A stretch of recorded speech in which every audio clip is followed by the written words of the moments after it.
এটি একটি বাংলা খবরের চ্যানেল। খবর দেখতে হয়, না হলে পিছিয়ে পড়তে হয়। সঠিক খবর দেখার জন্য আপনারা এখন দেখছেন খবর 48 ঘন্টা। মানুষ খুব উৎসাহ নিয়ে তাদের গণতান্ত্রিক অধিকার, ভোটাধিকার সেটা তারা প্রয়োগ করছে। প্রত্যেকে লাইনে দাঁড়িয়ে খুব শান্তিপূর্ণভাবেই আমার ইলেকশন হচ্ছে। বুথ ক্যাম্পে যারা বসেছিল বিজেপি ওয়ার্কার্সরা একটি ছেলেকে ব্রুটালি তারা বিটন বাই বিজেপি গুন্স, বিজেপি ওয়ার্কাররা খুব খারাপভাবে আমার ক্যাম্পে যারা বসেছিল তৃণমূল কংগ্রেসের ওয়ার্কারদের মেরেছে এবং একজনের অবস্থা খুব খারাপ। আমি রিপোর্ট করব, কিন্তু দেরি হয়ে যাচ্ছে। না, এই ধরনের কোনো খবর আমার কাছে এখনো পর্যন্ত আসেনি। আমি আমাদের যে বিধায়ক ওখানে আছে গণেশ, তার সঙ্গে কথা বলেছি। এই ধরনের কোনো সমস্যা এখনো কিন্তু আমার কাছে আসেনি। কারা বাধা দিয়েছে কাদেরকে? সাংবাদিক নিগ্রহ হয়েছে ওখানে, সাংবাদিক সেই সাংবাদিককে মেরে মাথা ফাটিয়ে দেওয়া হয়েছে ক্যানিং এর গোলাবাড়ি। ক্যানিং পশ্চিমে। হ্যাঁ, গোলাবাড়ি। কিন্তু আমার কাছে এই ধরনের কোনো, আমি বিধায়কের সঙ্গে একটু আগেই আমার কথা হলো, বললো পিসফুলি সব ভোট হচ্ছে, এরকম নেই। কারা কাদের মেরেছে, যদি কোনো সাংবাদিককে মারা হয়ে থাকে আমি নিশ্চয়ই এর জন্য দুঃখিত, কারণ সাংবাদিকরাই তো, তারাই তো মুখ, তারাই তো সমাজের দর্পণ, তারাই তো তুলে ধরবে তার আসল চিত্রটি, সমাজের চিত্র। যদি কোনো সাংবাদিক নিগৃহীত থাকে তার জন্য আমি দুঃখিত, কিন্তু আমার কাছে এই ধরনের কোনো রিপোর্ট নেই। আমি যেটা কালকে পেয়েছি যে ফুলতলির ভুবনেশ্বরী ঘুরঘুরিয়াতে আমার এগেনস্টে যিনি প্রার্থী বিজেপির অশোক কান্ডারি, তার লেখা একদম বেবি ফুড, অশোক কান্ডারি বেবি ফুড এবং তার ম্যানুফ্যাকচার তারই কোম্পানি, সেগুলো বাড়িতে বাড়িতে ভোটারদেরকে দিয়ে তাদেরকে মোটিভেট করার চেষ্টা করা হয়েছে এবং সেটা আমি আরোকে কমপ্লেন করেছি যে তার ক্যান্ডিডেচার কেন বাতিল করা হবে না। এখন মডেল কোড অফ কন্ডাক্ট চলছে, তার একদম অশোক কান্ডারির ব্র্যান্ডে বেবি ফুড বাচ্চাদেরকে বাড়িতে বাড়িতে ডিস্ট্রিবিউট করা হচ্ছে ভোটারদের। এবং ময়দা গ্রাম পঞ্চায়েতে সেখানে আমার ব্যানার, আমার পোস্টার সমস্ত কিছু ছিঁড়ে ফেলেছে। আমি ছবি সহ দিয়েছি, আমি শুধু রিটেন না, ছবি সহ অ্যালং উইথ পিকচার আমি তাদেরকে বলেছি।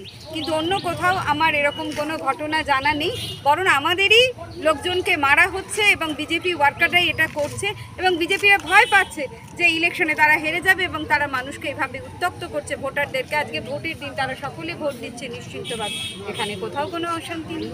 জয়নগরের কর্মীদের সাথে দেখা করলেন, কি বলবেন? দেখুন, অনেক সরু রাস্তা থাকে, সেখানে 4 চাকা গাড়ি নিয়ে গেলে অসুবিধা। ভোটারদেরকেও আমি ডিস্টার্ব করতে চাই না, কারণ তারা তো রান্নাবান্না করবে, তারপরে যদি ঝড় বৃষ্টি আসে, যত তাড়াতাড়ি ভোট প্রক্রিয়া হয়। বাইকে করে এলে কি হয়, কনভিনিয়েন্ট হয়, অনেক দ্রুত জায়গা অনুযায়ী পৌঁছে যাওয়া যায়। এতটা বড় কনস্টিটুয়েন্সি সব জায়গায় কভার করা যায় না, তাই বাইকে করে একটু গেলাম যাতে তাড়াতাড়ি কাজটা সম্পন্ন করা যায়। দিদি, জয়নগরের অনেক কেন্দ্রে ইভিএম বিভ্রাটে একটা গোলযোগ। আমি যাদের কাছে ইভিএম মেশিনের বিভ্রাট হচ্ছে, যারা আমাকে কমপ্লেন করছে, আমি তাদের সাথে সাথে আমার আরও যারা আছে তাদেরকে বলছি এবং রিপ্লেসমেন্ট করবার চেষ্টা করছি। টেকনিক্যাল যারা এক্সপার্ট আছে তাদেরকেও পাঠানোর চেষ্টা করছি। প্রায় 3 ঘন্টা ভোট বন্ধ, একটু আগে সবে ভোট চালু হয়েছে। হ্যাঁ, সেটা তো ইভিএম মেশিন। দেখুন, ইভিএম মেশিন তৈরি করেছে যারা, আপনারা জানেন যে একটা কোম্পানিকে দেওয়া হয়েছে এবং এটা সেন্ট্রাল গভর্নমেন্ট থেকে ইভিএম মেশিনগুলো প্রোভাইড করা হয়। তাহলে তারা এটা করেছে, সেটা তো আমরা, এটা তো ইলেকশন প্রক্রিয়াটাই ব্যাহত হচ্ছে। কেন এটা হচ্ছে তার জবাবদিহি তো আমরা করতে পারি না, একমাত্র ভারতীয় জনতা পার্টি এবং সরকার করতে পারে, কেন্দ্রীয় সরকার এখন তারা আছে। জয়নগর লোকসভা কেন্দ্রে 2টো মডেল বুথ করা হয়েছে, সেটা নিমপিতে করা হয়েছে 2 নম্বর ব্লকে। সেই মডেল বুথে কোনো রকম পরিষেবা নেই, এমনকি সোফা এবং যারা প্রতিবন্ধী তাদের জন্য হুইল চেয়ারগুলো জঙ্গলে পড়ে আছে, হুইল চেয়ার জঙ্গলে পড়ে রয়েছে। বয়স্করা এমনি হেঁটে চলে আসছে অনেক কষ্ট। নামেই মডেল বুথ, কোনো ফ্যান নেই, কিছু নেই। যেখানে অন্য জায়গাতে যেখানে মডেল বুথ সাজানো হয়েছে তার কোনো রকম পরিষেবা নেই। তাহলে মডেল বুথের যৌক্তিকতা কোথায়? দেখুন, এইটা মডেল বুথ করেছে মানুষকে পরিষেবা দেওয়ার জন্য, বিশেষ করে যারা ফিজিক্যালি চ্যালেঞ্জ পারসন এবং যারা এজেড পারসন। তাহলে সেই মডেল বুথ করবার মানেটা কি? কেন করেছে ইলেকশন কমিশন? যদি তাদেরকে সেই ফ্যাসিলিটি না দেওয়া হয়, ইলেকশন কমিশন এটা কেন দেখছে না? তাহলে কেন করলো? এটা নাম করে বলা হচ্ছে, ক্যাম্পেইন করা হচ্ছে, খবরের কাগজে দেওয়া হচ্ছে যে হ্যাঁ মডেল বুথ করে আমরা মানুষকে পরিষেবা দিচ্ছি। আসলে মডেল বুথের নামে কিছুই করছে না এরা, কোনো রকম কোনো পরিষেবা দিচ্ছে না এবং এটা মানুষকে বিভ্রান্ত করবার চেষ্টা। মানুষ ভাবছে সেখানে গিয়ে ভালো পরিষেবা পাবে, সুন্দর করে ভোট দেবে, কিন্তু তারা পারছে না।